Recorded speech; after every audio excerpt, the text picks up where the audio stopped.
В Якутске состоялось заседание Ассоциации содействия развитию образовательных учреждений физкультуры и спорта России. В рамках встречи было подписано трехстороннее соглашение о сотрудничестве между российскими республиканскими студенческими спортивными союзами, также Министерством спорта Якутии. С подробностями наш корреспондент Сергей Алексеев. Предметом соглашения стало сотрудничество сторон по созданию условий для развития физкультурно-оздоровительной и спортивно-массовой работы в учреждениях высшего и среднепрофессионального образования по многим направлениям. Мы знаем, какое большое значение президент и правительство республики придает образованию и спорту, развитию этих проектов. Буквально в эти дни проводится предметная олимпиада по физической культуре.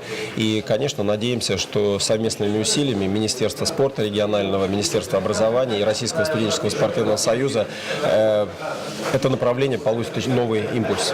Кроме того, координирование общих усилий поможет качественно повысить готовность к сдаче нормативов ГТО, которые будут внедрены в сентябре этого года. Я полагаю, что наша молодежь в основной своей массе достаточно успешно справится. Обсудить тему физической культуры и спорта в системе образования на заседании Ассоциации содействия развитию спортивных образовательных учреждений собралось более 120 участников.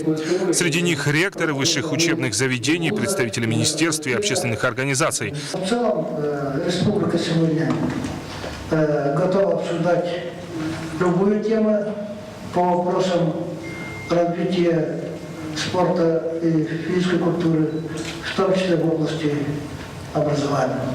Есть у нас чему у вас научиться, есть у нас что вам рассказать. Одной из основных повесток заседания стал вопрос о роли и участии региональных субъектов в совершенствовании деятельности профессиональных вузов в области физической культуры и спорта. В 2009 году возникла идея Михаила Ефимовича Николаева создать в сельской местности в Чурапче институт физкультуры. Некоторые воспринимали как-то не очень, ну как это так. Но 15 лет в этом году будет, и институт доказал, что, во-первых, он имеет право на это.